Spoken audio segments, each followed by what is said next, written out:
mais confiantes no Senhor Jesus. Pedimos mais uma vez que o Senhor tenha misericórdia de nós e derrame nessa noite a tua graça sobre as nossas vidas, Senhor. Nos ajuda, meu Pai, a nos aproximarmos de Ti nessa noite através da tua palavra. O Senhor sabe das nossas necessidades, das nossas fraquezas, das nossas angústias, Senhor. O Senhor sabe de todas as coisas, meu Deus. Ó Pai, o Senhor nos conhece melhor do que a nós mesmos, Senhor. Por isso nos ajuda, Senhor. Nos dá nessa noite não o que queremos, Senhor, mas o que precisamos, Senhor. E nos ensina mais uma vez, Senhor, como devemos andar para a solução que deve caminho. É o que nós te pedimos, em nome de Jesus. Amém. Glória a Deus. Vamos abrir no Evangelho de Lucas, capítulo de número 11. Amém? Lucas, capítulo 11. Hoje, a partir do versículo número 27. E o estudo de hoje é o que importa verdadeiramente. Amém? O que é que importa verdadeiramente? Capítulo 11, fazendo uma breve retrospectiva, nós começamos aprendendo acerca da oração, como devemos orar, depois a intensidade da oração, aprendemos a parábola do amigo importuno, depois Jesus nos motiva a orar, diz: pedir, batei, buscai. Nós vimos na semana passada a estratégia de Satanás, como o diabo age na vida daqueles que se aproximam de Deus, mas não sinceramente, não completamente. Então, nós temos visto isso de uma maneira prática lá na igreja, no CAC, onde pessoas que se aproximam de Deus, mas ainda mantêm uma vida de pecado, nós vemos que normalmente a maldade nessas pessoas vai ser muito mais perceptível. Como está escrito, né? O demônio ele sai, ele passa por lugares áridos, ele volta para o lugar de onde ele saiu. Por quê? Porque aquela casa não estava habitada. O demônio saiu, mas o Espírito Santo não veio. Aquela pessoa não estava cheia do Espírito, mas estava vazia de Deus. E o mal, quando vem, ele não vem mais sozinho, mas ele traz agora 7 espíritos mais poderosos do que ele, e o terror dessa vez é muito pior.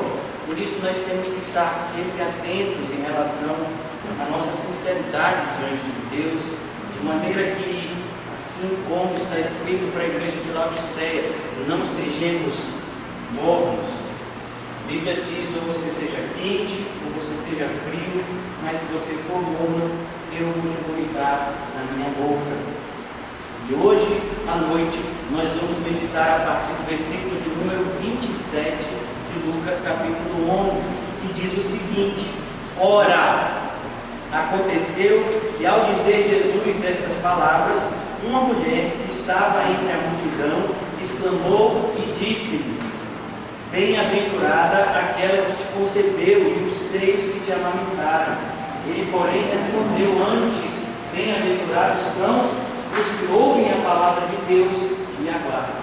Então, nós vamos ver aqui, primeiramente, o que realmente importa. As pessoas, normalmente, meu filho, elas olham a nossa aparência. Então, por exemplo, quem entra por ali, ele olha e diz assim: não, o pastor deve ser aquele que está de terno, né? Então, é ele que deve ser o pastor. Por quê? Porque ele está de terno. Então, se a gente tira o terno, já não é mais pastor. Então, nós temos esse preconceito dentro de nós. É uma coisa que a gente já nasce em virtude do pecado. Nós julgamos as coisas pela aparência. Então, muitas pessoas olham para mim e dizem assim: não, esse não deve ser um pastor, porque ele é muito novinho, ele tem cabelo branco, quem deve ser um pastor é João, né? Cabelo branco, ali, sabe? Então, porque a ideia das pessoas é sempre pelo rótulo. É assim, quando a gente vai no supermercado, a gente sabe que produto de limpeza tem cara de produto de limpeza, produto de alimento tem cara de produto de alimento. E é assim que as coisas funcionam no mundo. Tudo é feito de uma maneira visual. Até sempre com o intuito de despertar desejo. Isso tudo por quê? Porque os seres humanos agem preponderantemente, principalmente pelo que eles veem. E aqui é a mesma coisa, as pessoas estavam olhando para Jesus, mas elas não estavam enxergando quem era Jesus, elas estavam vendo somente o rótulo de Jesus. Então essa mulher dá prova disso, e é o que a gente tem visto até hoje, infelizmente, né? Nas pessoas da Igreja Católica. Ora, aconteceu que ao dizer Jesus estas palavras, uma mulher que estava entre a multidão exclamou e disse-lhe: bem-aventurada aquela que te concebeu e os seios que te amamentaram. Isso, meus irmãos, é uma verdade? É verdade, está escrito no Evangelho de Lucas, que Maria, ela é agraciada, né? É uma palavra que é sinônima também de bem-aventurada, mas ela não é agraciada pelo fato de ela ter algo especial nela mesma, mas ela é agraciada pelo fato de a graça de Deus ter sido derramada nela. Que graça? Ela poder dar vida àquele que seria o Salvador da humanidade. Mas daí a dizermos que ela é mãe de Deus é uma heresia muito grande.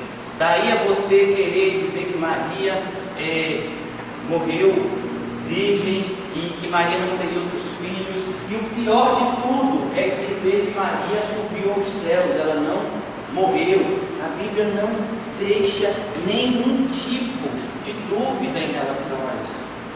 Com certeza, se houvesse uma experiência dessa, de uma mulher que ascendeu aos céus, com certeza teria essa experiência nas páginas da nossa Bíblia.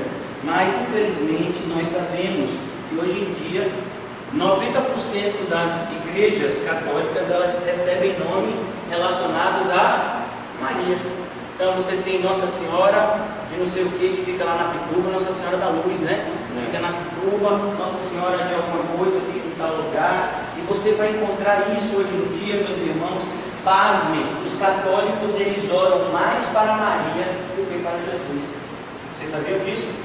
Maria, no credo católico, ela está em primazia em relação a Jesus, a tal ponto de um adesivo comum no carro católico é: peça à mãe que o filho atende. Isso não está escrito na Bíblia. Isso não existe nenhuma base bíblica para isso. Muito pelo contrário, é o próprio Jesus que dá a resposta aqui. E ele diz: ele, porém, respondeu: antes, bem-aventurados são os que ouvem a palavra de Deus e guardam. Então, meus irmãos, o Senhor Jesus está dizendo: sim, realmente Maria é bem-aventurada. Por quê? Porque ela ouviu a palavra de Deus e guardou. Você vai ver, por exemplo, na experiência que Maria teve com o anjo que lhe trouxe a resposta, está lá escrito na Bíblia, e tudo isso Maria guardava no coração. Quando Maria viu seu filho Jesus diante dos doutores da lei, com 12 anos de idade, naquela experiência, ela guardou aonde? No coração, como está escrito na Bíblia. E eu creio que aqui no Evangelho de Lucas mesmo. Então, é nesse sentido que Jesus está dizendo: de fato, a minha mãe é bem-aventurada, mas não pelo fato dela ser minha mãe, mas pelo fato dela ouvir e guardar a palavra de Deus. Então, nós começamos o primeiro ponto de hoje, o estudo de hoje, o que verdadeiramente importa: ouvir e guardar a palavra de Deus. Como é que nós devemos ouvir a palavra do Senhor? Em primeiro lugar, com atenção. Sabe, quando nós nos achegamos para a igreja, para o culto, nós precisamos estar prestando atenção. Por isso, meus irmãos, que eu fico com muita dúvida em relação a essas igrejas onde a gritaria, se de fato as pessoas estão aprendendo alguma coisa. A igreja de Cristo, ela não tem que ser parecida com o circo e nem com o show. A igreja, ela é muito mais parecida com uma escola. Perceba que Jesus, grande parte do seu ministério era de ensino. E Jesus chegava em determinado lugar e ele ensinava. Em outro lugar ele ensinava. Ele estava só com os seus discípulos, ele ensinava. Ele estava com a multidão, ele ensinava. Ele entrava na sinagoga, ele ensinava. Ele ia para o templo, ele ensinava. O objetivo de Jesus era trazer conhecimento ao povo. Era justamente tentar suprir aquilo que está escrito pelo profeta Oséias: o povo perece porque falta conhecimento. Então, meus irmãos, nós precisamos ouvir a palavra de Deus com atenção. Em segundo lugar, nós precisamos ouvir a palavra de Deus com confiança. Sabe, meus irmãos, existem pessoas que ouvem, não é nem ouvir a palavra de Deus da boca de outros, mas tem pessoas que leem a Bíblia com o objetivo de julgar o que está escrito. Determinada mulher se apresentou diante de um desses pastores que a gente conhece e disse: eu estou lendo a Bíblia e tem umas coisas aqui que eu não concordo. E o pastor se voltou para a mulher e disse: olha, eu quero informar uma coisa, minha senhora, não é a palavra de Deus que está sendo julgada aqui, quem está sendo julgado é você. Então, as pessoas muitas vezes leem a Bíblia e isso, meus irmãos, é o que significa. Talvez não seja importante para vocês, mas isso é o cerne, isso é o centro da teologia liberal. A teologia, ela se divide de várias formas, mas uma das principais divisões da teologia é os liberais e os conservadores. Os conservadores são aqueles que acreditam que a Bíblia é a palavra de Deus, que ela é inerrante e que tudo que está aqui foi inspirado por Deus. Os liberais são aqueles que fazem uma interpretação crítica da Bíblia. Então, normalmente os liberais, eles dizem: olha, nem tudo que está aqui a gente tem que levar em conta, porque muitas coisas que foram escritas aqui contêm erros, e os liberais são normalmente aqueles, por isso que são liberais, são aqueles que se colocam em um patamar de que eles podem julgar a Bíblia. Então essas pessoas, elas ouvem a palavra de Deus com desconfiança. Mas será que é essa a maneira correta de eu ouvir a palavra de Deus, com desconfiança? Não, meus irmãos. A Bíblia diz que seja Deus sempre verdadeiro e o homem mentiroso. A Bíblia diz: Deus não é homem para que minta. Então, a ideia é essa: você ouve a palavra de Deus com atenção e com confiança. Porque, meus irmãos, você pode até não entender o que está escrito aqui, mas você nunca pode dizer que o que está escrito aqui é errado. Então, muitas vezes, nós vamos realmente encontrar trechos na Bíblia que são difíceis de se compreender. O próprio Pedro vai falar acerca do apóstolo Paulo, que ele escrevia coisas difíceis de se compreender. Por quê? Porque a Bíblia é a palavra de Deus, escrita para homens que não conhecem a Deus. Então, efetivamente, algumas coisas vão ser difíceis para que a gente compreenda, mas se nós buscarmos de todo o nosso coração, nós vamos encontrar. Buscar-me-eis e me encontrareis quando me buscardes de todo o vosso coração. Em terceiro lugar, você ouve a palavra de Deus com perseverança. Sabe, meus irmãos, eu não posso me contentar em não saber alguma coisa. Muitas vezes nós passamos por trechos da palavra de Deus que são difíceis de se compreender. O que é que a gente faz? A gente pula.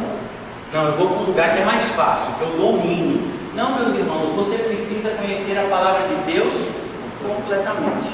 Então, os textos que você não estiver compreendendo, você precisa perseverar, pesquisar e buscar entender aqueles trechos que vocês não compreendem. Então, recentemente eu tenho feito pesquisas em relação a algumas áreas, porque tem trechos que efetivamente são difíceis de se compreender, e eu tenho pesquisado por quê? Porque nós precisamos saber, nós precisamos entender, não somente o pastor ou as pessoas que nos ensinam na igreja, mas todo o crente, pois a Bíblia diz que você precisa defender a sua fé. Se por acaso um descrente vem até você, um descrente que você esteja evangelizando e te faz uma pergunta, e agora você não sabe responder, então você precisa ter um conhecimento da palavra de Deus para que você possa sempre responder aquele que pedir testemunho acerca da sua fé. Então você precisa conhecer. Por isso você vai ouvir com atenção, com confiança e com perseverança. Amém? Em segundo lugar, ele diz: aqueles que ouvem e guardam.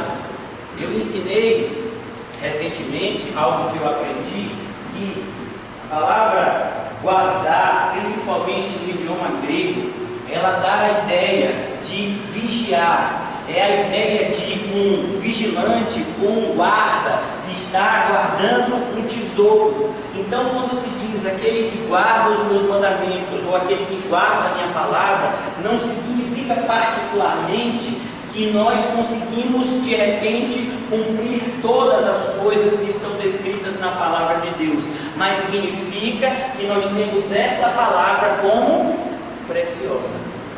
Guardar, ouvir e guardar. Guardar significa você recebe aquilo como algo precioso. Por exemplo, meus irmãos, se eu pegasse essa caneta, está vendo essa caneta aqui? Você já imaginaram se ela fosse de diamante? Ouro com diamante, já pensou? Né? Já imaginaram ouro com diamante? Aí eu pegava essa caneta e dizia: pega aí, Juninho! Sabe, será que a gente ia fazer isso com a caneta de ouro com diamante? Vocês já carregaram uma dúzia de ovos? Você está falando quando as pessoas mais comem ovo na vida, né? Então foi isso de ovo. Então, essa ideia, você pega uma dúzia de ovos e joga assim? Não, por quê? Porque o ovo é algo extremamente delicado. Se você jogar, o ovo provavelmente vai o quê? Quebrar na mão daquele que recebeu. Então, guardar a palavra de Deus dá essa ideia de que quando você recebe ela, você trata ela como algo precioso. É algo que é extremamente importante para você. Quando você recebe, por exemplo, uma carta de amor da pessoa amada, aquilo vai ser o quê? Precioso. Por exemplo, quando o Juninho recebeu a primeira carta de amor da sua esposa, né? Juninho, ele está lá numa missão na África, meu irmão Juninho, né? Ele foi para a Síria, e aí ele está lá na Síria, logo depois, um ano depois que ele se casou, e aí quando ele está lá na Síria, ele já está fora do Brasil há quase 2 meses, e aí um correspondente lá da igreja chega com uma carta que veio da esposa dele, e a carta veio acompanhada com uma foto da esposa. O que você acha? Como é que Juninho vai tratar essa carta? Então perceba, meus irmãos, nós temos que receber a palavra de Deus como algo precioso. E ela é uma carta de amor, né?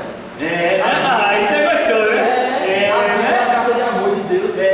Isso aí, você pegou bem, né? Você viu como ilustrou, ficou né? Que parábola do Êxodo vai se aplicar isso aí?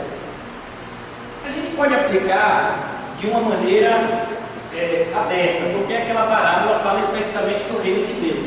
Mas o reino de Deus é encontrado através da palavra de Deus. A Bíblia vai dizer que aprove a Deus salvar o mundo pela loucura da pregação do Evangelho. E o Evangelho é poder de Deus para a salvação. Salvação significa entrada no reino de Deus. Então eu posso aplicar, mas aquela parábola especificamente está falando do reino. Isso, exatamente. Então a palavra seria o meio ao qual eu chego até o reino. Amém? Então vocês ouvem e guardam. Amém, meus irmãos? Então nós sabemos de pessoas muitas vezes que andam dezenas, centenas de quilômetros para ir para um estudo bíblico. Por quê? Porque ele diz: olha, eu vou andar 100 quilômetros, mas eu vou encontrar um homem de Deus que vai me ensinar a palavra de Deus. Você quer ver um exemplo disso na Bíblia? O eunuco. O eunuco morava em um país, né, que segundo os estudiosos, e a Bíblia fala, da Etiópia. A Etiópia ficava a centenas de quilômetros de Jerusalém, e o eunuco criou uma grande comitiva, com certeza gastou muito dinheiro, lutado, e ele foi lá para Jerusalém, e não encontrou ninguém que ensinasse nada para ele, porque ele não era judeu, e os judeus são extremamente preconceituosos com os não judeus. Então tudo que ele conseguiu era porque ele tinha dinheiro. Ele comprou o quê? O livro do profeta Isaías. E aí ele volta lá de Jerusalém, e ele volta lendo o livro do profeta Isaías. Filipe se coloca do lado da carruagem dele e pergunta: você está entendendo o que você está lendo? E ele está dizendo: como é que eu vou entender se ninguém me ensina? Então, existem muitas pessoas que estão em suas casas lendo a Bíblia e elas acham que isso é suficiente, meus irmãos, mas não é. A palavra de Deus nos ensina, e é sobre isso que eu tenho estudado recentemente. A palavra de Deus ensina que o Senhor organizou a sua igreja da seguinte forma: pastores e mestres, evangelistas, profetas e apóstolos. Apóstolos e profetas são ministérios que pertenceram ao Antigo Testamento, no caso de profetas, e apóstolos no início do Novo Testamento. Vivemos uma época onde temos evangelistas, pastores e mestres, com vista ao quê? A edificação da igreja. O Senhor separa pessoas com dons, é outro estudo que eu tenho feito também para me aprofundar, no sentido dos dons espirituais, e o Senhor dá dons específicos para pessoas que vão desempenhar ministérios específicos, segundo o que? Na sua graça. A palavra dom, tanto em hebraico, mas mais especificamente no grego, ela vem da ideia é uma palavrinha no grego que é carisma. E essa palavra significa um presente dado de boa vontade. Então tem gente que diz assim: olha, eu vou buscar um dom, no intuito de que eu vou pedir a Deus que me dê determinado dom, mas aí já não seria mais dom. Dom é algo dado por Deus e não algo que Deus nos dá porque a gente pediu. É algo que Deus deu pela sua graça. Quando a Bíblia fala em uma determinada passagem, buscar os melhores dons, é como, por exemplo, aqui você sabe que essa mochila ganhou a mochila mais bonita da CCVE ano 2020. Então, por exemplo, o irmão Rogério, que traz todos os equipamentos aqui para os estudos, e de repente tem um cabo aqui que a gente precisa usar ali para transmitir. Eu digo, meu irmão, busque o cabo, mas o cabo está onde? Está nessa mochila que eu já recebi. Então o Senhor dá determinados dons para as pessoas e nem sempre essas pessoas usam esses dons ou percebem esses dons que foram dados. Muitas vezes há um total desconhecimento dessa área por parte dos crentes. Por isso que quando Paulo escreve a igreja de Coríntios, em 1 de Coríntios, ele diz: quanto aos dons espirituais, eu não quero que vocês sejam ignorantes. Vocês precisam saber o que é isso, porque isso vai ser importante para o crescimento e para a vida na igreja. Então, meus irmãos, nesse sentido que nós devemos guardar a palavra de Deus como algo extremamente precioso, como algo extremamente necessário, como algo extremamente importante. Amém? Diga-me.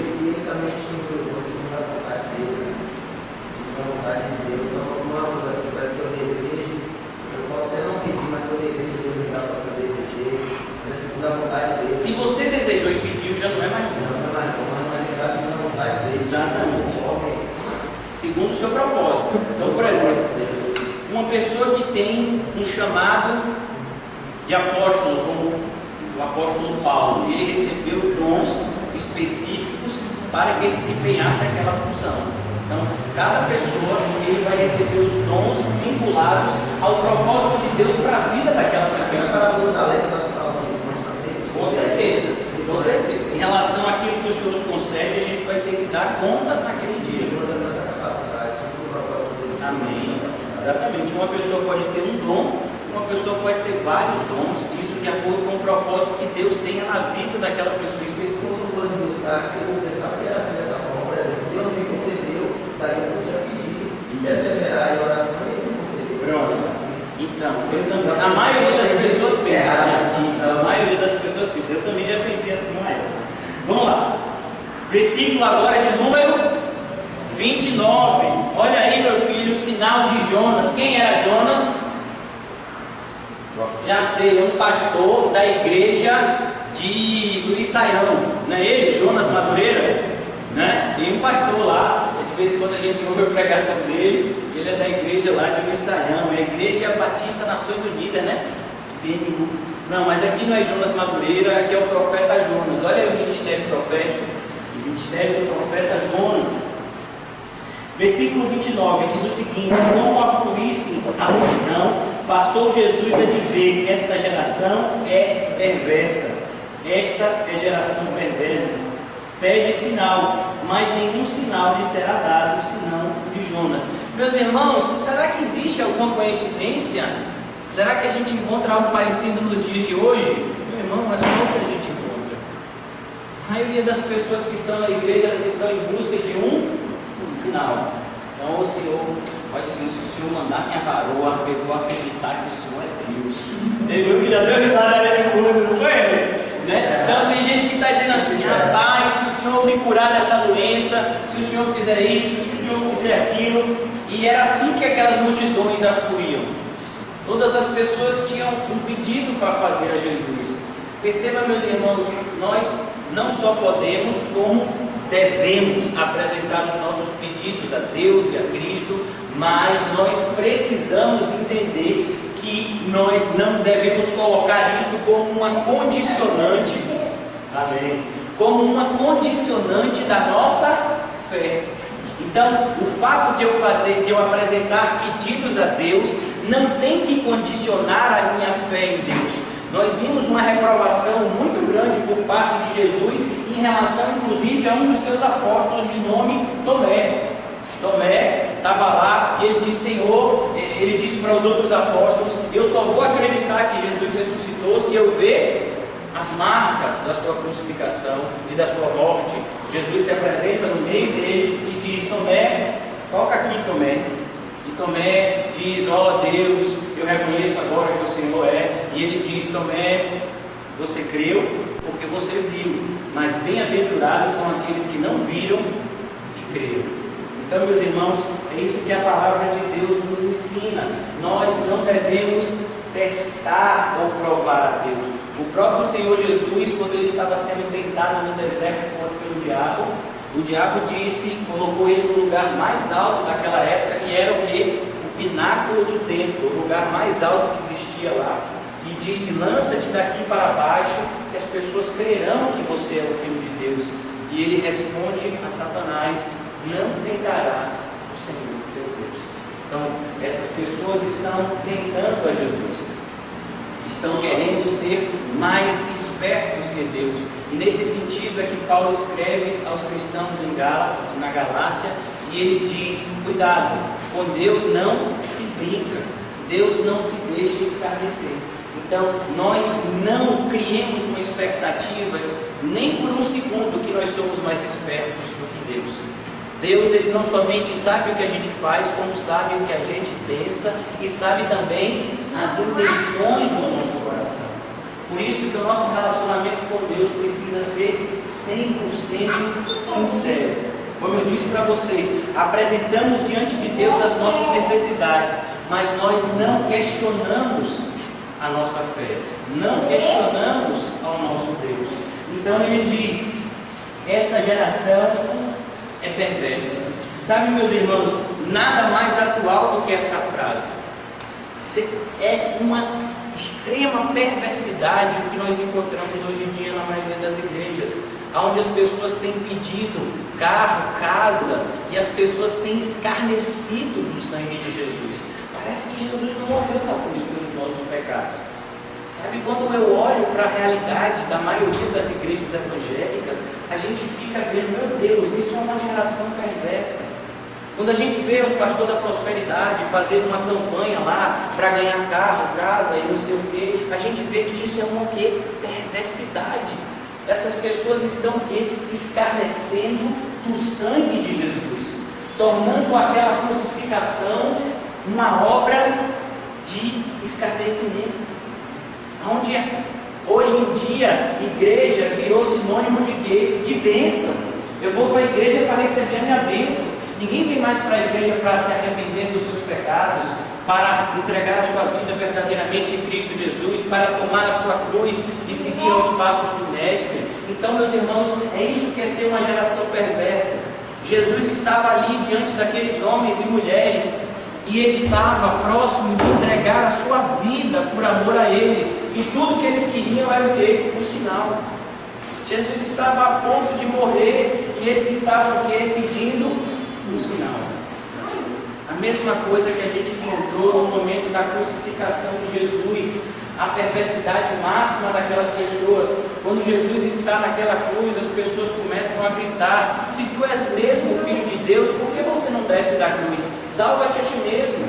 Um dos ladrões da cruz diz: se tu és mesmo o Rei, o Filho de Deus, desce da cruz e depois salva a gente. Porque o objetivo dessas pessoas era o quê?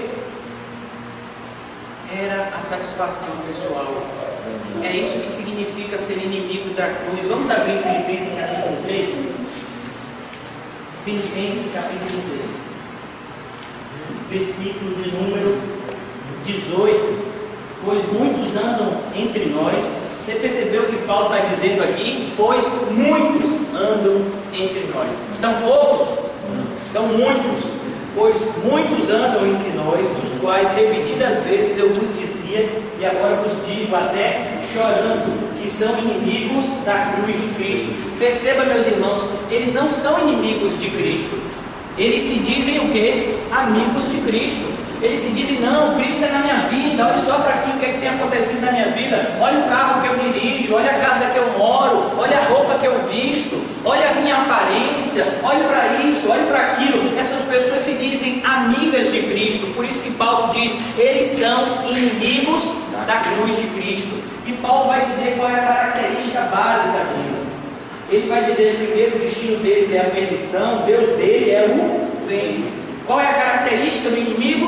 O Deus dele é o próprio ventre. O que significa isso? Significa que ele se adora. Ele não adora a Deus, ele se adora. E é isso que a gente tem visto. São aquelas pessoas que buscam simplesmente a satisfação dos seus desejos. Então eu vou para a igreja por quê? Porque eu quero um carro melhor, porque eu quero uma roupa melhor, porque eu quero uma condição melhor de vida, porque eu quero realizar os meus sonhos, porque eu quero ter uma família abençoada. Perceba que o foco da maioria das pessoas é o quê? O próprio ventre. Então, por exemplo, por que uma determinada mãe vai para uma igreja e ela diz assim, eu quero que o meu filho saia das drogas? Por que ela quer que o filho saia das drogas? Por quê? Porque ela quer que o filho dela vá para o céu? Não, ela quer que o filho dela saia das drogas para ela ter uma vida melhor. Porque o filho dela nas drogas, ela não dorme direito, toda hora liga, e aí o filho às vezes rouba as coisas de dentro de casa. A vida dela, né, no jargão popular, virou um inferno. Então ela quer o filho fora das drogas para quê? Para ter uma vida mais tranquila. Ela não quer, ela não está pensando um minuto sequer na salvação dele ou dela. O que ela está pensando? Em ter uma vida melhor. Essas pessoas, o Deus é o quê? O ventre. Por isso que Paulo disse, são muitos que estão na igreja desse jeito.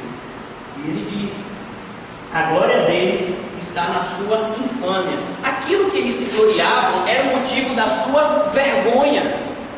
Então, é como eu vi uma vez um testemunho naquele congresso pentecostal lá que tem lá no sul.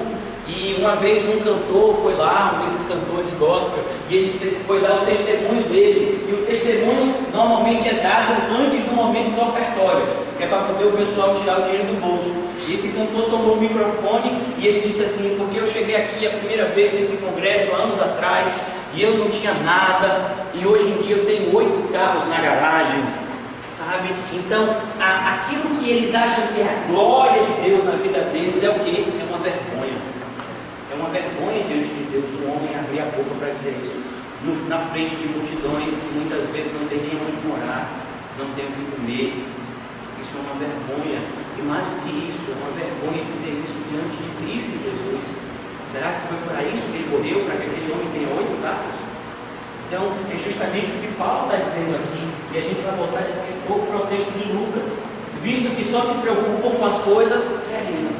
Esse é a característica principal dos inimigos da cruz de Cristo. Eles só se preocupam com essa terra. Paulo vai falar sobre esse mesmo assunto em 1 de Coríntios. Ele diz, aqueles que esperam de Cristo somente nessa vida são os mais miseráveis dos homens. É o que Jesus está dizendo dessa geração perversa. Por que ela é perversa? Porque ela está esperando de Cristo somente nessa vida. Por que os judeus não receberam a Jesus? Porque eles esperavam um rei como Davi, que pegasse a sua espada e que saísse por aí cortando os precursos dos filisteus, mais especificamente do imperador romano. Eles esperavam que Jesus destruísse César e tomasse Israel, e tomasse da mão de César o reino de Judá. E na verdade, Jesus não veio para isso. Quando Jesus estava diante de Pilatos, Pilatos fez uma pergunta, você é rei? E ele disse, eu sou, mas o meu reino não é desta terra. E essa é uma informação básica para aqueles que estão na igreja. Todos que estão na igreja precisam entender que o reino de Deus não é dessa terra. É um reino que está preparado para todos aqueles que creem. Como Jesus informou aos seus apóstolos, ele disse, eu estou indo adiante de vocês porque eu vou preparar morada. morada. Eu estou indo diante de vocês porque vocês vão morar num novo céu e uma nova terra que foi especialmente criado para aqueles que ouvem e obedecem à voz do Pai que está no céu. Então, por isso que essa geração é perversa. A perversidade não é o ato de você pensar no homem, por exemplo, como Jack, o estripador, né? Um criminoso que existiu em Londres nos séculos passados, e ele era conhecido por pegar mulheres que trabalhavam à noite, e ele agia de uma maneira extremamente maquiavélica com aquelas mulheres, cortando os seus corpos. E perversidade não fala de uma maldade simplesmente física, mas a grande perversidade são as pessoas desprezarem o sangue de Jesus. São as pessoas não valorizarem o sacrifício que foi feito na cruz. Tem uma pregação, um vídeo bem pequenininho do pastor Paul Washer, e ele diz assim: será que a salvação não é suficiente? Será que não é suficiente o fato de Cristo Jesus ter morrido no meu lugar? Um filme muito famoso, ganhou vários Oscars quando foi lançado, é O Resgate do Soldado Ryan. E uma das últimas cenas do filme é justamente o soldado Ryan, que foi resgatado na Segunda Guerra Mundial. Ele está diante de um monumento que foi feito nos Estados Unidos em homenagem a todos os soldados que perderam a sua vida na Segunda Guerra Mundial. É um monumento que tem lá, onde foram enterrados os corpos de todos os soldados lá. E ele está diante do corpo, né, do coronel, do capitão, eu não sei a patente, ou era tenente, do homem responsável por salvar ele, que tomou um tiro por ele. E quando aquele homem estava morrendo, ele fala a seguinte coisa, ele diz: faça valer a pena. E o soldado Ryan já era um idoso, e ele estava ao lado da sua mulher, os seus netos ao fundo, e ele faz uma pergunta à sua esposa. Ele diz o seguinte: eu vivi uma boa vida? Será que a vida que eu vivi foi boa? Porque justamente, meus irmãos, aquele capitão tinha trocado de lugar. Aquela bala que matou o capitão era para matar o soldado Ryan, e tinha matado o capitão. E a mesma coisa, meus irmãos, o nosso pecado, qual é o salário do pecado? É a morte. O nosso pecado era para custar a nossa morte, e não somente a nossa morte, mas a nossa condenação eterna. Mas Jesus Cristo tomou o nosso lugar, Ele sofreu, como está escrito em Isaías: pelas suas pisaduras nós fomos sarados, e o castigo que nos traz a paz estava sobre Ele. Jesus Cristo estava a ponto de entregar a sua própria vida por essas pessoas, e elas enxergavam Jesus Cristo como um caixa eletrônico. Tudo que elas queriam era apertar uma senha e tirar a sua bênção. É o que a gente tem visto, infelizmente. Tudo que as pessoas querem é: o que eu preciso fazer para receber o meu milagre? E as pregações mais ouvidas são pregações como 5 passos para receber o seu milagre, como ser abençoado por Deus. São as coisas que normalmente as pessoas buscam de uma maneira cada vez maior na igreja. Por isso que Jesus chama essa geração de perversa. Mas nenhum sinal será dado, senão o de Jonas. E qual é o sinal do profeta Jonas? O que a gente pode aprender com o profeta Jonas? Meus irmãos, primeira coisa que a gente aprende quando estuda o profeta Jonas, e a gente já estudou o livro do profeta Jonas lá na igreja, todo ele, e a primeira coisa que a gente aprende é que ninguém pode fugir da vontade de Deus. Jonas é um grande exemplo disso. O livro do profeta Jonas começa da seguinte forma: Jonas recebe uma ordem direta de Deus, e é isso que significa ser profeta. Jonas recebeu uma ordem direta de Deus, e Deus disse: Jonas, eu quero que você se levante de onde você está. Jonas estava lá em Israel, e disse: eu quero que você se levante daí, e eu quero que você vá até a cidade de Nínive. E quem era Nínive? Nínive, eles eram inimigos mortais do pessoal de Israel. É como hoje a gente vê essa guerra que existe entre os muçulmanos e os judeus, sabe? São dois povos que literalmente se odeiam. Nós vemos isso até hoje. Então é como se você dissesse para um judeu e disse: eu quero que você vá lá numa mesquita muçulmana e eu quero que você fale para eles que eu vou fazer isso, eu vou fazer aquilo. E o judeu disse: eu não vou fazer isso de jeito nenhum. Claro que eu não vou fazer isso. Por quê? Porque eu sei que o Senhor está avisando, porque o Senhor está querendo perdoar eles. Jonas já sabia disso, a gente sabe disso no final do livro. Então, Jonas diz: eu não vou de jeito nenhum. Ao contrário disso, Jonas tenta fugir da vontade de Deus. E ele vai até uma determinada cidade e ele fica lá esperando um navio. O que Jonas estava procurando? Jonas estava procurando um lugar mais longe de Nínive possível. E naquela época era a cidade de Tarsis. E ele diz: esse navio vai para Tarsis, é tudo que eu quero ir para bem longe. Deus está querendo que eu vá para cá, eu vou para o outro lado da vontade de Deus.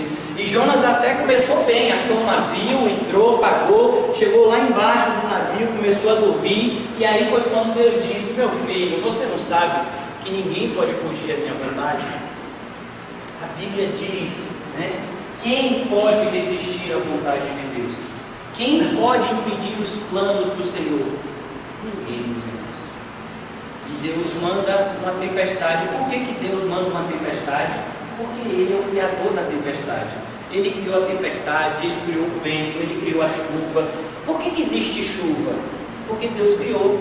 Você vai encontrar, talvez, estudiosos climáticos que expliquem: não, a chuva acontece porque na atmosfera os gases não sei o que se misturam com gases não sei o que, e aí acontece a chuva. Sim, meu filho, isso só explica como ela ocorre, mas quem criou foi Deus. Só acontece chuva porque Deus criou. Tudo que o homem consegue é estudar como é que Deus faz com que tenha chuva. E então Deus manda uma grande tempestade, o barco está quase afundando, e Jonas então é descoberto. Todo mundo começa a clamar para o seu Deus: olha aí para esse Deus, vê aí por que Deus mandou essa grande tempestade. E deixa eu lhe dizer uma coisa, meus irmãos: uma das piores coisas é estar do lado de um desviado. A gente percebe isso quando a gente estuda no livro do profeta, né, do homem de Deus chamado Josué. O povo de Deus, logo depois de uma batalha que eu tenho certeza que a maioria de vocês conhecem, a batalha de Jericó, onde o povo de Deus arrodeou lá e a muralha de Jericó caiu, e aquele povo teve uma das maiores vitórias da história deles. E logo depois eles iam conquistar uma cidade pequenininha, se eu não me engano era a cidade de Ai, né? E eles foram lá, tanto que Josué, que era um general de guerra extremamente inteligente, ele disse: não vou nem levar o exército todo, a cidade é muito pequena. Separou algo em torno, foge da minha memória não é boa, os 36 mil homens. Vai lá, vocês dão conta dessa cidade, ela é pequenininha. E foi quando aquele exército tomou uma surra, chegaram inclusive algumas pessoas a morrerem. Eles voltaram sem entender nada. Como é que pode a gente vencer o povo de Jericó, que é o povo mais poderoso dessa região, e o povo pequenininho a gente foi derrotado? Josué foi buscar Deus o que tinha acontecido. E a resposta de Deus é: tem anátema no meio do povo. Anátema é uma palavra bem específica na linguagem grega, que significa: tem alguém amaldiçoado por Deus no meio do povo. Então começaram a investigação até que descobriram que quem estava lá amaldiçoando o povo de Deus? Acã. Deus tinha dado uma ordem lá em Jericó e tinha dito: olha, vocês vão lá, vão ganhar, mas eu não quero que vocês levem nada do povo de Jericó. Mas Acã encontrou lá pratas, encontrou umas vestes bonitas, ele foi, pegou e enterrou debaixo da sua barraca. E Deus viu aquilo. E Deus fez com que o seu povo fosse derrotado. Por quê? Porque existia um desobediente no meio deles. E o que é que acontece com Acã? Acã e toda a sua família e os seus animais são apedrejados e queimados. Talvez você diga: Deus é cruel. E eu vou lhe dizer: Deus nunca é cruel. Deus, Ele é justo.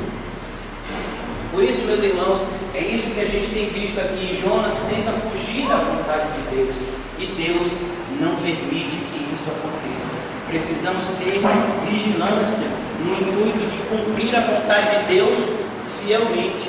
Nós vamos ver, inclusive, na história dos reis de Israel, muitos reis que cumpriam a vontade de Deus parcialmente.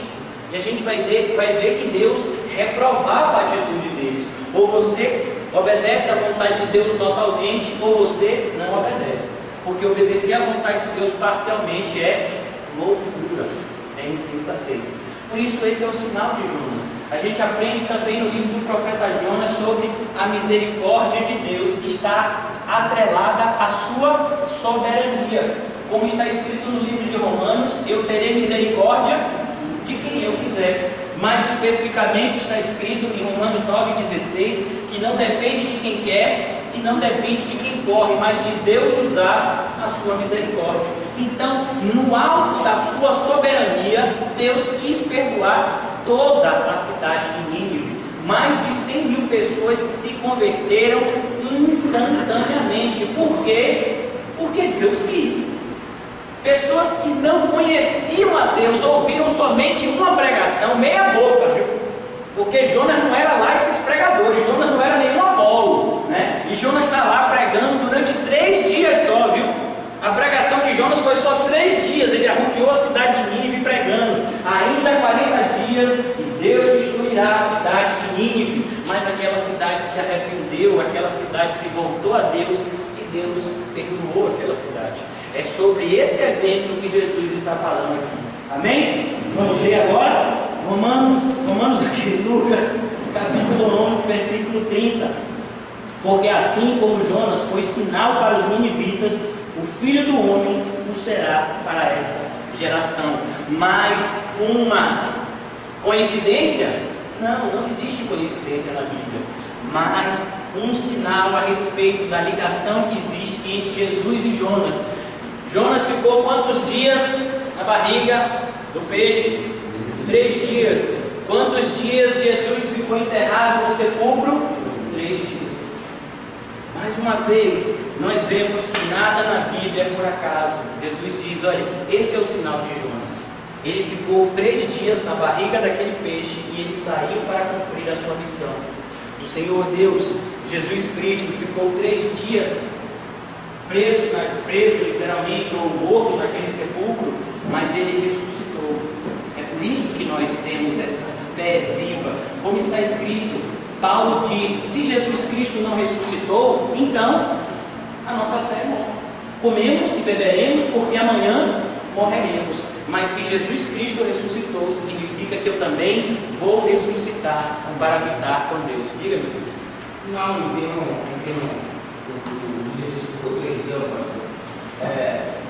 Ou uma possibilidade que ele ficou junto do pai, ele não ficou ali, não saiu a madeira. Meu filho, na verdade, a Bíblia não fala sobre isso, né? E a gente também não pode dizer aonde o Senhor Jesus foi. Né? O que a gente sabe é que o corpo dele ficou ali e depois o seu corpo ressuscitou. O seu corpo ressuscitou. Para onde é que a alma dele foi, a gente não sabe. Né? Mas provavelmente deve ter ido para o Pai, porque a resposta que ele dá para o ladrão da cruz é: ainda hoje estarás comigo no paraíso. Agora, o mais importante é entender que, independentemente de onde ele foi quando ele morreu, é entender que o corpo dele foi ressuscitado, ele saiu de lá, ele passou mais 40 dias aqui e depois sim ele subiu aos céus com a sua missão cumprida. Amém? Amém. Então, meus irmãos, esse é o sinal de Jonas. E ele diz: e o Filho do Homem, quem é o Filho do Homem? Jesus. Ele será para esta geração também um sinal assim. Sabe, meus irmãos, uma das passagens que mais fala acerca de Jesus e o seu ministério está escrita lá em Isaías capítulo 53. Sabe como é que inicia o capítulo 53 do livro do profeta Isaías? E quem crerá na nossa pregação? Sabe, muitas vezes a gente fica sem entender por que determinadas pessoas creem e outras não creem. Muitas vezes pessoas que vivem juntas, pessoas que vieram de uma mesma realidade social, de uma mesma realidade intelectual, pessoas que muitas vezes têm tudo em comum, mas quando essas pessoas são colocadas diante de uma pregação, uma crê e a outra não crê. Perceba, meus irmãos, que a fé é um dom de Deus. Eu quero ler uma das passagens da Bíblia que eu mais fico maravilhado. Está lá no livro de Atos, capítulo 13, versículo 48.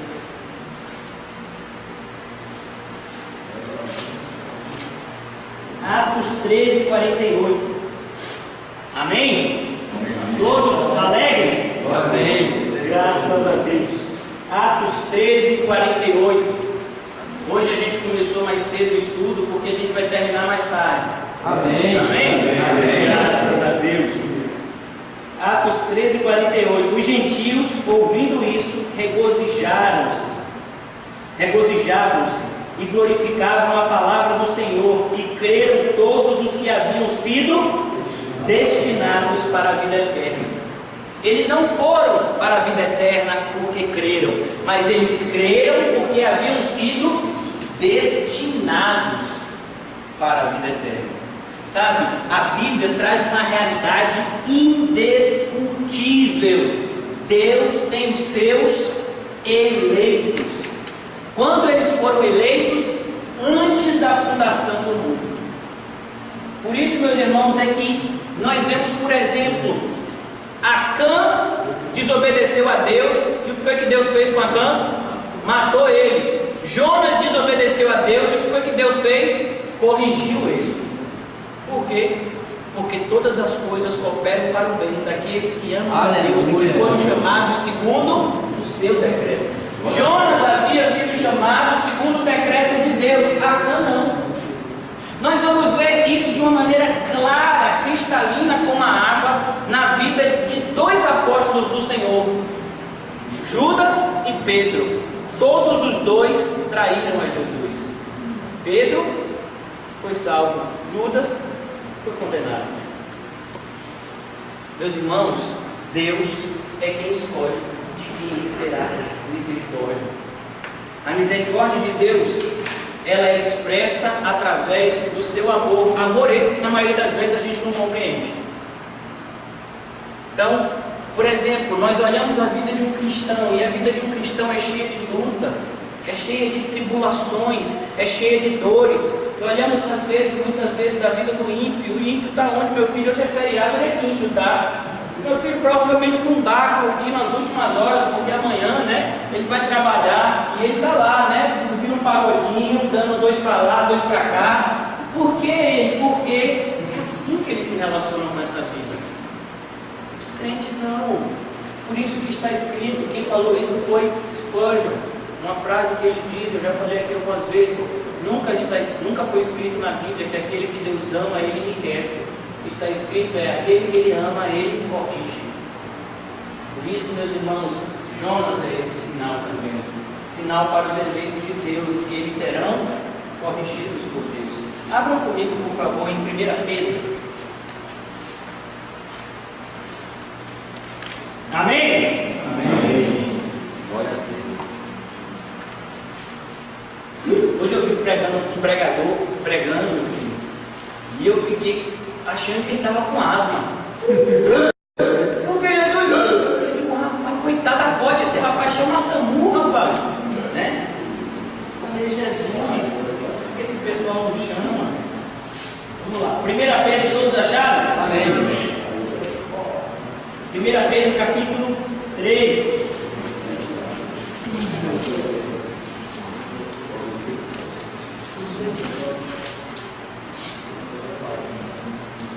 Perdão, 1 Pedro capítulo 4, amém? Versículo de número 17. Vocês nunca, jamais se esquecerão desse versículo, amém? Amém. Vocês vão ouvir e guardar? Amém. Graças a Deus. Porque a ocasião de começar o juízo pela casa de Deus é chegada. Ora, e se primeiro vem por nós, qual será o fim daqueles que não obedecem ao Evangelho de Deus? E se é com dificuldade que o justo é salvo, aonde vai comparecer o ímpio e o pecador? Essa é a grande pergunta. Se é com dificuldade que o justo é salvo, onde é que vai comparecer o ímpio e o pecador? Sabe, é por isso, meus irmãos, que recentemente, eu não sei se foi um estudo, se foi uma pregação, é tanta coisa que a gente fala, né? Todo dia a gente está pregando. Ontem mesmo eu preguei 3 vezes, mas recentemente eu falei em algum lugar do duplo juízo de Deus. Eu não sei onde foi, né? Mas Quinho é capaz de lembrar, porque Quinho está em todo lugar comigo. O duplo juízo de Deus. E o duplo juízo de Deus acontece dessa forma: há um juízo para o povo de Deus e há um juízo para aqueles que não são de Deus.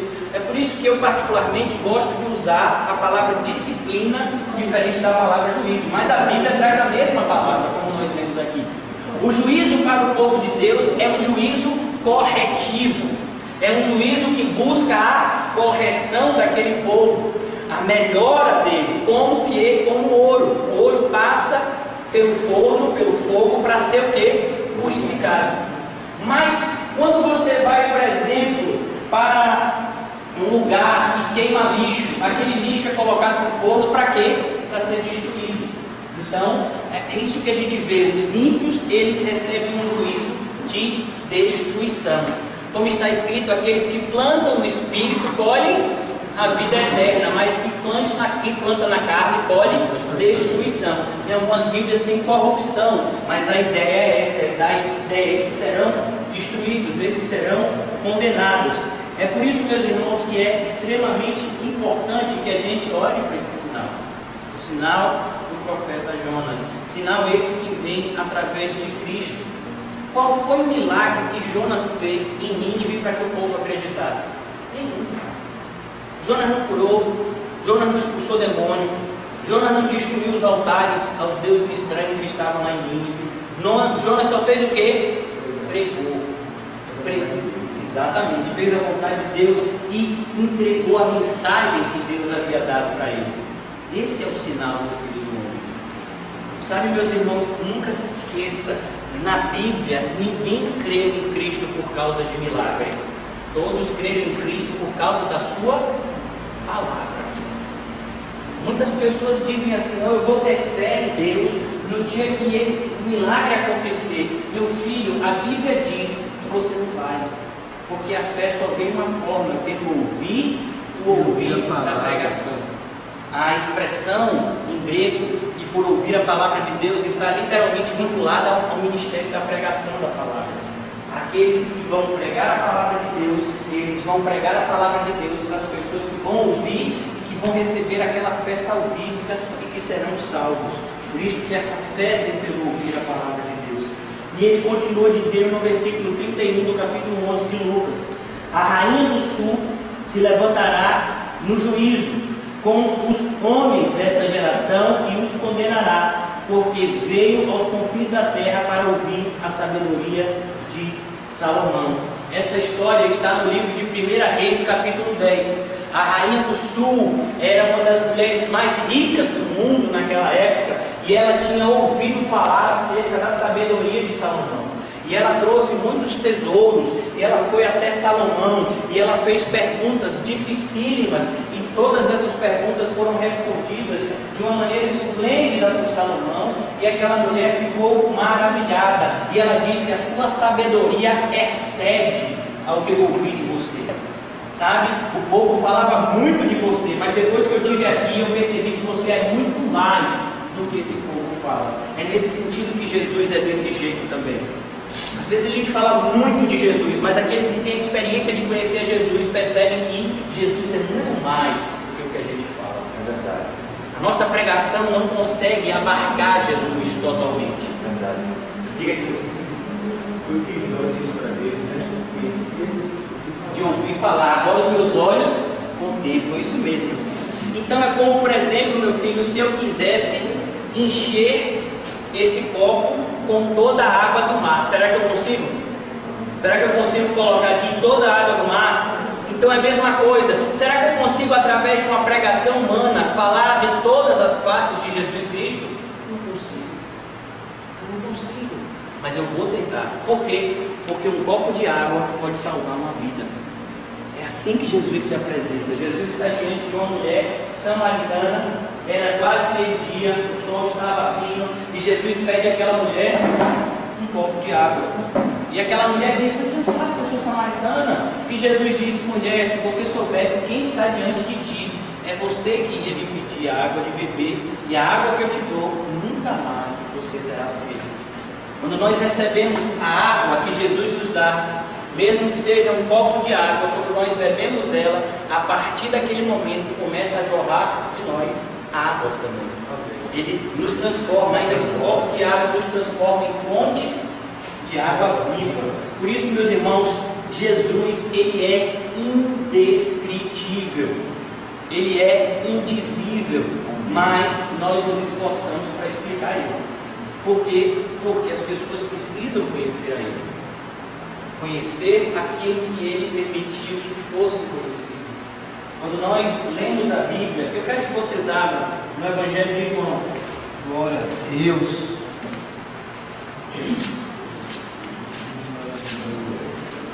Evangelho de João. capítulo 21, a partir do versículo 25. Há, porém, muitas outras coisas que Jesus fez. Se todas elas fossem relatadas uma por uma, creio eu que nem no mundo inteiro caberiam livros que seriam escritos. Percebam o que o apóstolo João está dizendo: não dá. Eu estou escrevendo essas coisas aqui, eu dou testemunho que elas são verdadeiras. Agora volte ao capítulo 20 desse mesmo livro de João e olha o que ele diz de novo no versículo 30. Na verdade, fez Jesus diante dos discípulos muitos outros sinais que não estão escritos neste livro. Estes, porém, foram registrados para que creiais que Jesus é o Cristo, o Filho de Deus, e para que, crendo, tenhais vida em seu nome. Esses acontecimentos foram escritos nesse livro para que eu e você ouvíssemos ou lêssemos, porque antigamente não existia a palavra escrita, e ainda que existisse a palavra escrita, a minoria das pessoas é que liam. Então, como essas pessoas tinham acesso à Bíblia? Através da pregação. Então, essas pessoas ouviam a palavra de Deus e elas criam em Jesus Cristo, não pelos sinais que foram feitos ou pela história dos sinais que foram feitos, mas pela palavra de Deus. Pastor, quando eu disse eu faço a ciência, né? Eu discuti com o senhor há muito tempo atrás. Na minha memória você ganhou, porque minha memória não lembra nada. Aí eu falava com o senhor, pastor, os sinais, as pessoas viram e queriam, o senhor falou, não, eu não queria mais sinais, os sinais identificavam que era o Messias, como foi escrito no Antigo Testamento, que ia fazer sinais e tudo, e isso evidenciava o ministério do Messias, e também até mesmo os discípulos têm toda a morte de Cristo, mas quando eles saíram, eles falavam assim, os sinais da casa das crianças, até eu ver, por exemplo, uma manifestação da igreja até de hoje, eu vi se passar certo mais que Jesus falou, a gente esse entendimento há muito tempo atrás. Mas graças a Deus você agora crê.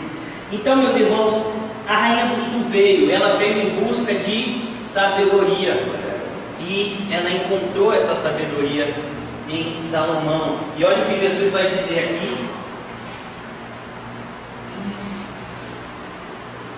E eis aqui quem é maior do que Salomão. Então, aquelas pessoas, os doutores da lei, todas as vezes que foram questionar Jesus, eles se deram mal. Teve um pessoal que disse: agora eu peguei Jesus, eu armei. Não sei se vocês já jogaram xadrez, mas no xadrez tem uma jogada que se chama checkmate. É uma jogada que o adversário ele não tem mais uma jogada para continuar o jogo. Toda jogada que ele faça, ele vai perder o rei dele, e o jogo acaba quando você derrota o rei ou você mata o rei do adversário. E essa jogada checkmate, os adversários de Jesus acharam que tinham feito essa jogada. Eles chegaram diante de Jesus e disseram: é lícito pagar o tributo a César? Por quê? Porque, meus irmãos, a resposta de Jesus iria colocar Jesus em uma maneira ruim de qualquer jeito. Porque se Jesus dissesse que era justo pagar o tributo a César, a população iria ficar indignada, porque a população era totalmente contrária àquele tributo, achava que aquele tributo era extorsivo. Mas se ele dissesse que não era lícito, aí os romanos, que estavam sempre ali de olho em tudo que acontecia em Jerusalém, iriam pegar Jesus e prender ele como uma pessoa que estava querendo criar uma rebelião contra César. E Jesus, ele não respondeu de primeira, mas ele disse: me dá uma moeda aí. E aí ele pegou aquela moeda, e aí ele que fez uma pergunta. Ele disse: quem é que está nessa moeda? Aí aqueles homens, né, achando que tinham pego Jesus: é César. Jesus disse: então dai a César o que é de César, e dai a Deus o que é de Deus. E os homens ficaram maravilhados com a sua resposta. É isso, meus irmãos, essa sabedoria que procede de Deus, essa sabedoria que não se pode comprar com dinheiro, que não se compra com diploma, sabe? Às vezes a gente vê cada erro com pessoas que têm doutorado em teologia, que você fala: meu Deus, o que foi que ele fez? Meus irmãos, as pessoas que têm mais graduações em teologia são normalmente os teólogos liberais. Sabia disso? Porque se lembra que a gente falou no começo do estudo? Os teólogos conservadores e os liberais, Os liberais são aqueles que acreditam que a Bíblia contém a palavra de Deus e ela não é a palavra de Deus. Então elas acreditam que determinadas coisas da Bíblia não são bem assim. Por exemplo, a maioria dos liberais nega a ressurreição de Jesus. Ele diz assim: não, a ressurreição nunca houve, de fato, Jesus não ressuscitou. O que acontece é que Jesus ressuscita quando ele é pregado e as pessoas creem nele, é como se ele ressuscitasse no seu coração. Os liberais não acreditam, por exemplo, no nascimento virginal de Jesus por Maria. Eles dizem que não foi bem assim. O que eles acreditam é que de repente houve um coito, mas aquele coito foi interrompido, e eles justificam as suas teses das maneiras mais esdrúxulas possíveis, usando fontes científicas para isso. Então eles estudam muito, mas há uma diferença muito grande entre intelecto e sabedoria. Sabedoria é algo extremamente prático. Sabe? Sabedoria é quando aprendemos coisas que vamos usar no nosso dia a dia, coisas que vão nos salvar. Por exemplo, é quando você está entrando em um avião e você está aprendendo aonde são as saídas de emergência, o que fazer em um pouso de emergência. Então você está aprendendo aquilo dali, porque se tiver qualquer experiência dessa, você vai ter que usar isso. Então, é como, por exemplo, como usar o extintor de incêndio. Enquanto a intelectualidade são pessoas que estão pesquisando coisas muitas vezes que nunca, jamais serão utilizadas por ninguém. Então, por exemplo, há astrônomos que estão estudando o movimento das galáxias que se encontram a milhares de anos-luz daqui. Meu filho, por que eu quero saber isso? Sabe? O pessoal que está estudando, por exemplo, qual a idade de um fóssil de dinossauro. Tem um pessoal que diz que não acredita em Jesus porque a Bíblia de Jesus não fala de dinossauro e ele já viu um esqueleto de dinossauro, então vamos explicar isso. Eu digo: meu filho, você fica com o seu dinossauro, eu fico com o meu Jesus, está tudo ok, né? Porque eu sei que o meu Jesus vai me salvar, agora o seu dinossauro eu não sei o que ele vai fazer com você. Então essa aqui é a ideia. A sabedoria é algo extremamente prático. Por isso que nós buscamos na Bíblia esse auxílio que a gente precisa para o quê? Para correr com perseverança a carreira que nos está proposta. Todo cristão, ele recebeu um convite de Jesus. Qual é o convite? Vinde após mim. Venha após mim. Negue-se a si mesmo. Tome a sua cruz. Me siga. Então, para que a gente execute essas ordens de Jesus, a gente vai precisar de sabedoria. A prova disso a gente encontra no livro de Tiago. Tiago vai dizer no capítulo 1 que a provação ou a tribulação, ela é algo que tem que trazer o que, João? Diga aí meus dentes. Alegria, né? Ele diz: ficai alegres quando passar por todo tipo de provação. E aí nesse mesmo capítulo ele vai dizer: e quem quer sabedoria, peça a Deus. Porque como é que eu vou vencer as tribulações? Eu preciso de sabedoria de Deus. Porque nenhuma prova vem sobre nós que não possamos suportar. Mas toda prova vem um escape. Só que eu não sei onde é que está o escape. Não sei onde é que está a saída dessa provação. Mas Deus sabe. Então eu peço a Ele e Ele me dá sabedoria. Então, isso que ele está dizendo aqui é aquele que é maior do que Salomão. Peça a ele e ele te dá a sabedoria. Sabe, a rainha do sul veio de lá dos confins da terra buscar a sabedoria de Salomão. E as pessoas hoje em dia não querem caminhar alguns quilômetros ou pegar um ônibus para poder encontrar a sabedoria de Deus nas Sagradas Escrituras. Não estou longe. Acho que eu vou para aquela igreja ali do lado. Tudo bem que o pessoal grita que eu não aprendo nada, mas pelo menos é perto da minha casa. Não é não? Porque igreja é igual a padaria. A gente tem que ir para a padaria mais perto com o pão vinho quentinho, não é assim? Então não é assim, meu filho. Cuidado. Versículo 32, para a gente concluir: os ninivitas se levantarão no juízo com esta geração e a condenarão, porque se arrependeram com a pregação de Jonas. E eis aqui quem é maior do que Jonas. Agora Jesus conclui apontando de novo para Jonas, falando que, está vendo os ninivitas? Quem eram os ninivitas? Era um povo ímpio, era um povo gentil, era um povo que não conhecia Deus. Meu irmão, era uma coisa que é a mesma coisa que dar uma pedrada no judeu. Quer dizer que os ninivitas vão me julgar? Mas aquele povo que não é circuncidado, aquele povo que nunca conheceu a lei de Deus de verdade, aquele povo que não usa o kippah, que nunca apresentou um sacrifício no templo de Jerusalém. Pois é, os ninivitas se levantarão naquele dia e julgarão vocês que se dizem judeus. Sabe, tem muitas pessoas confiando em si mesmos, mas a salvação vem somente com a confiança em Jesus Cristo. Por isso, meus irmãos, que o livre-arbítrio é como uma areia movediça. Depois que você entra nele, não tem mais como você sair. Aqueles que creem no livre-arbítrio, dificilmente eles vão crer em Jesus Cristo de verdade. Por quê? Porque eles creem que a escolha é sempre deles. Está tudo em minhas mãos. Meu filho, se está tudo em suas mãos, então, para que você precisa do pastor Jesus? Será que a ovelha decide para onde ele vai? Olha, o pastor está dizendo, não é a ovelha, vamos para aquele pasto ali hoje. A ovelha, não, eu quero ir para aquele. Por quê? Porque eu tenho livre-arbítrio. Eu escolho o que eu quero. Meu filho, a Bíblia diz que não é assim. Os ninivitas escolheram ser salvos, meus irmãos? Meu irmão? Não, ele nem conhecia Deus. Ele nem imaginava quem era Deus.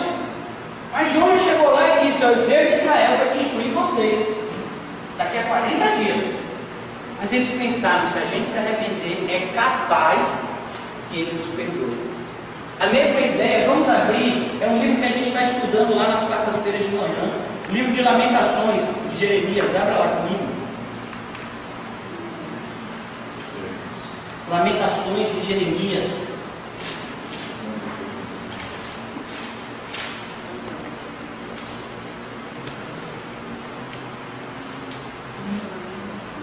Lamentações de Jeremias, capítulo 3, versículo 29. Amém? Amém? Lamentações de Jeremias, logo depois do livro do profeta Jeremias. Isaías, Jeremias, Lamentações de Jeremias. Jeremias 3, 29. Amém? Quem achou pode ler com voz de profeta? Talvez ainda haja esperança. Amém? O que está escrito aí? Põe a boca no pó. Ponha a boca no pó, quem sabe ainda haja esperança. Sabe? Deus nunca é obrigado a nada. Na maioria das vezes é ensinado que se eu fizer isso, Deus é obrigado a me dar o que eu quero. Na maioria das vezes, mas se você der um dízimo, irmão, Deus é obrigado a me dar. Deus é obrigado a te dar coisa boa. Você tem uma geladeira melhor do que um dízimo de segunda-feira. Então a ideia é sempre essa. Mas o livro de Jeremias traz uma ideia, Lamentações, põe a cara no pó, quem sabe, ainda haja esperança. Porque é isso que a gente tem visto, aqueles judeus que se achavam especiais, se achavam o quê? O povo de Deus, mas ele diz, os ninivitas que vocês, julgam como nada, eles se levantarão naquele dia e julgarão vocês. Vocês é que estão condenados aqui. Deus teve misericórdia deles, assim como Deus está apresentando diante de você misericórdia, mas vocês têm permanecido com a serviço de cura. É por isso que a gente precisa tomar muito cuidado. Nós não acreditamos naquilo que queremos, nós acreditamos naquilo que Deus falou. A palavra de Deus está sempre certa. É um lugar extremamente perigoso questionar a Deus. Paulo, ele mostra isso em Romanos. As pessoas, por exemplo, diante dessa afirmação que a gente sempre traz da soberania de Deus, sabe qual é a afirmação mais comum? Então de que é que se queixa Deus? Se ninguém pode resistir à sua vontade, por que ele está se queixando? E o apóstolo Paulo diz, você está maluco, rapaz? Você acha que você pode falar assim com o Criador? Pode por acaso o vaso virar para o oleiro e dizer por que me fizeste assim? Isso é um questionamento que demonstra falta de lucidez, demonstra loucura. Por isso que a nossa postura diante de Deus é põe a cara no corpo. Quem sabe ainda haja esperança. É a atitude, meus irmãos, do publicano. Tem uma parábola que Jesus conta, a parábola do publicano e do fariseu. O fariseu subia para orar e orava de si para si mesmo. Sabe por que eu sou salvo? Porque eu escolhi a Deus. Sabe por que Deus é na minha vida? Porque eu faço minha parte. Eu faço minha parte e aí Deus me abençoa. Então, essa é a atitude do fariseu. É isso que significa orar de si para si mesmo.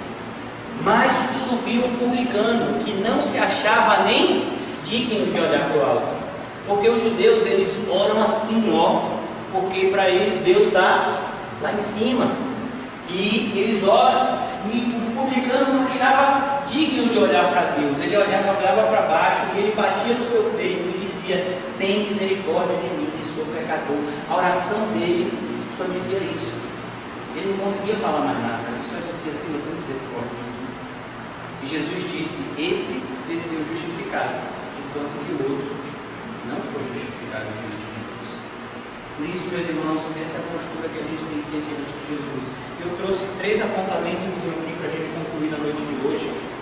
Amém? Vocês já viram pela grossura e pelo tamanho do caderno, né? Que vai ser bem tranquilo aqui. Daqui para meia-noite a gente fala tudo. Brincadeira, gente, só são 3 apontamentos. O que a gente pode extrair do estudo de hoje para a gente levar para casa de uma maneira prática para a nossa vida? Em primeiro lugar, uma palavra que o crente nunca pode esquecer nenhum dia da sua vida é a palavra arrependimento. Amém. A palavra arrependimento, ela traz uma ideia de mudança de pensamento. A palavra grega, literalmente, a tradução literal significa pensar de novo, repensar alguma coisa. Na aplicação é mudar a maneira de pensar. Então, quando ouvimos a palavra de Deus, ela entra na nossa vida, mudando a nossa maneira de pensar. É isso que nós lemos na carta aos Romanos. Não vos conformeis com esses séculos, mas transformai-vos pela renovação do vosso entendimento. Então, a palavra arrependimento está ligada à palavra pensar. E esse é um sério problema, porque a maioria das pessoas vem para a igreja e não quer o quê? Pensar. Tem gente que vem para a igreja e acha que não precisa trazer tic-tac. Não, vou deixar tic-tac em casa porque lá na igreja é só emoção. Então não preciso pensar nada. Lá é só pular, dar um para cá, chorar, gritar, receber, pegar. Mas eu não preciso pensar. Paulo está dizendo o contrário. Você tem que pensar e tem que pensar o tempo todo. Jesus disse que você tem que pensar o tempo todo. Ele chega a dizer: olha, você vai me seguir? Então pegue o seu caderno e faça os cálculos. Você vai fazer os cálculos se você de fato pensar. Então a ideia é sempre essa: arrependimento. Quando eu me coloco diante de Deus, a palavra de Deus sempre vai o quê? Me corrigir. Vamos abrir em 1 Timóteo.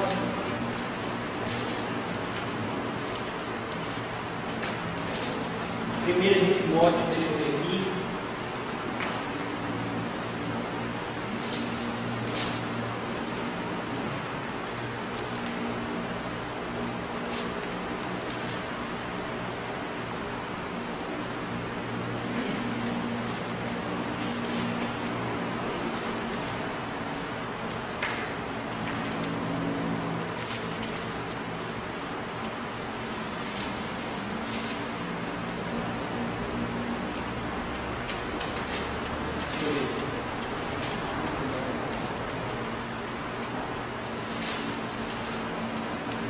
Perdão, é 2 de Timóteo.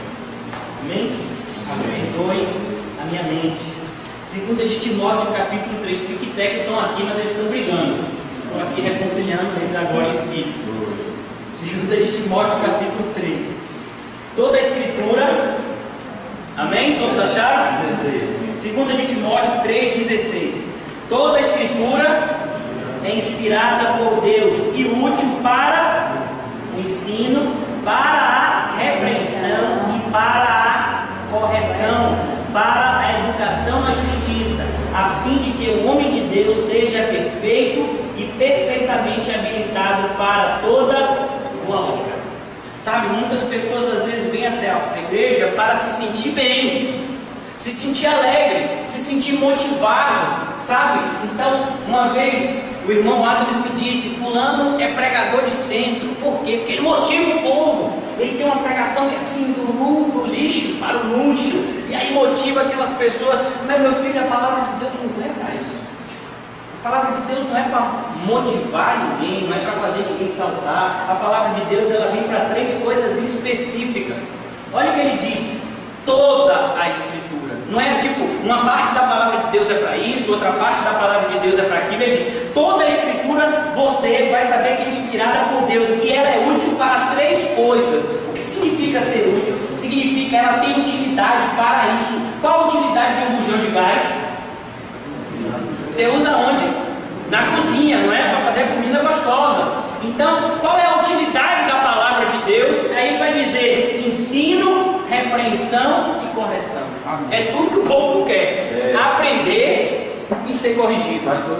Mas a resposta disso está no versículo 17, que diz, para que o homem de Deus. Isso. A Bíblia não está escrita para mim. Está vendo, meu filho? Nota 10. Então, a palavra de Deus vem com esse objetivo: corrigir.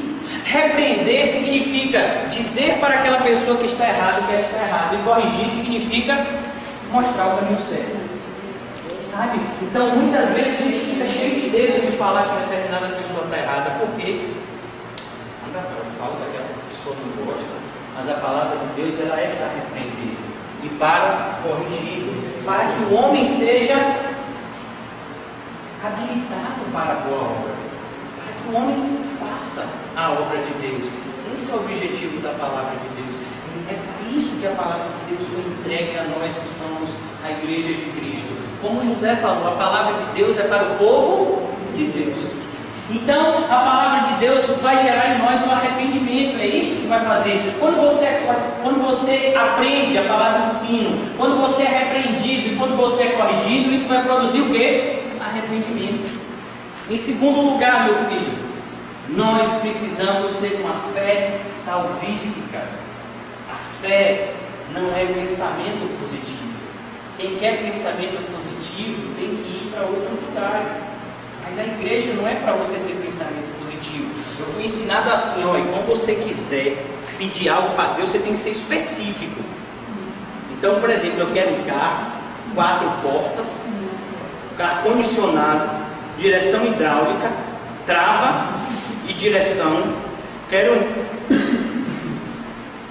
cinza, fumê, película fumê. Deixa eu ver o que mais.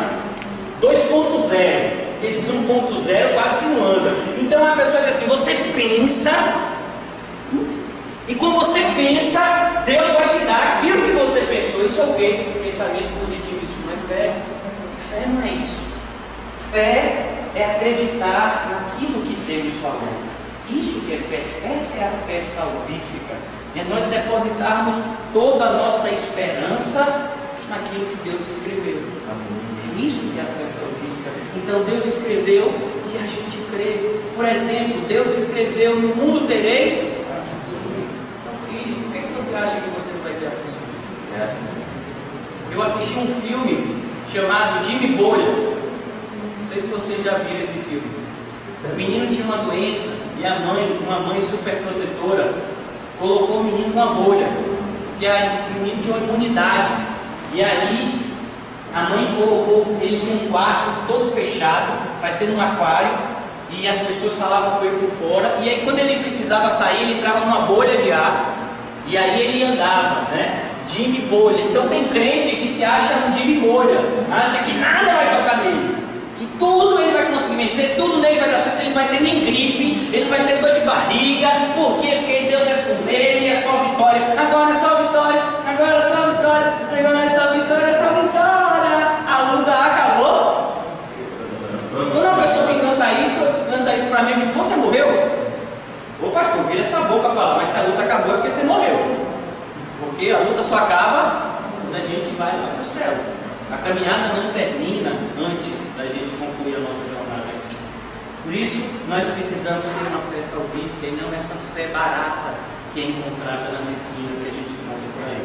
E em terceiro lugar, nós precisamos ter uma vida transformada. Qual é o testemunho que você tem dado da sua fé? A Bíblia vai dizer que a fé sem obras é morta. Muitas pessoas dizem que creem em Deus, muitas pessoas dizem que creem nas doutrinas da graça. Ó pastor, eu sou calvinista de 5 pontos, né? Acredito na inabilidade total do homem, eu acredito na expiação limitada, acredito na soberania de Deus, eu acredito nisso, acredito naquilo. Sim, meu filho, e o seu testemunho como é? Não, aí testemunho já é outros 500. Como outros 500? Onde é que estão os outros 500? Meu filho, o testemunho é tudo na vida do cristão. Agora sim, vamos para a primeira de Timóteo, né? Tic-tac, vou funcionar. 1 de Timóteo, capítulo 4, versículo 16. Amém? Amém. Tem cuidado de ti mesmo e da doutrina. Continua nestes deveres, porque fazendo assim salvarás tanto a ti mesmo como aos teus ouvintes. Você percebeu como é que Paulo fala para Timóteo? Tem cuidado de ti mesmo. E depois ele coloca nosso testemunho em primeiro lugar, a doutrina.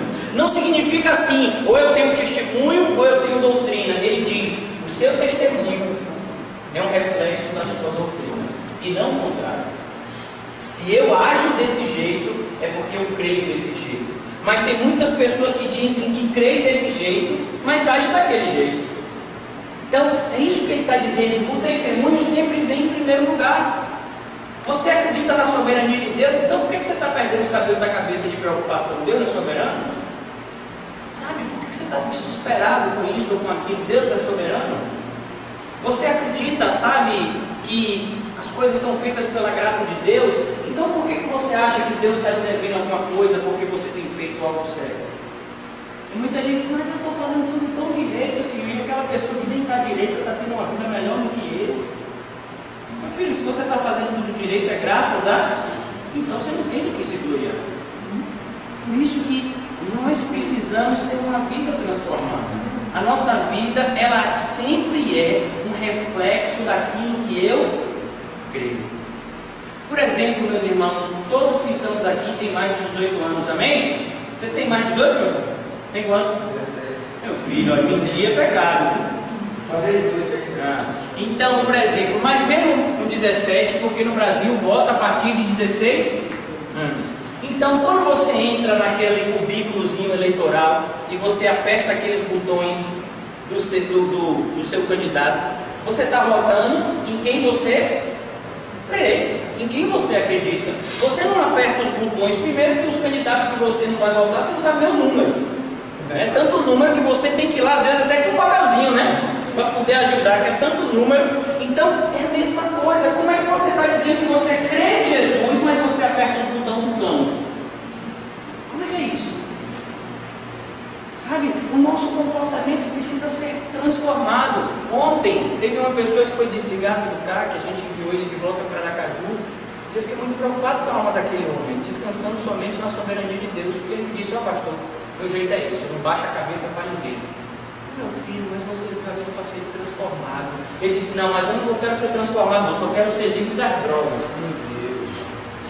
Eu disse, meu filho, você sabe que você pode viver livre das drogas, mas se você não for transformado, você vai para o inferno, né? Ele disse, se eu tiver que ir para o inferno, eu vou. Eu apertei a mão dele e disse, então você está avisado. Porque esse é o meu papel. É isso que significa sacudir a poeira dos pés e dizer que o reino de Deus está próximo. Então essa é a ideia. As pessoas que estão na igreja, as pessoas que estão ouvindo a palavra de Deus, elas estão ouvindo para serem transformados. Nós não estamos ouvindo a palavra de Deus para continuar do mesmo jeito. Sabe, aquela geração de Nínive, ela mudou o comportamento. Elas colocaram incensos no seu cabelo, na sua cabeça, rasgaram as suas roupas, decretaram jejum para todo mundo e eles mudaram. A fé dele, aquilo que eles acreditaram em virtude da pregação de Jonas, foi evidenciado através das vidas deles. As vidas deles foram transformadas. E hoje em dia a gente olha para a igreja, às vezes eu estou falando até igrejas que são bíblicas, como a gente sempre repreende, tem um monte de gente que prega a respeito de doutrina, soberania, mas está aí enriquecendo, vendendo livro. Meu filho, na Bíblia também não está escrito que recebeu de graça, dá de graça? O que é isso então? Então, tem um monte de gente que está dizendo, porque Deus prega humildade e simplicidade, os camaradas estão andando de carrão e morando em mansão. Gente, cadê a humildade e simplicidade? Está só na teoria?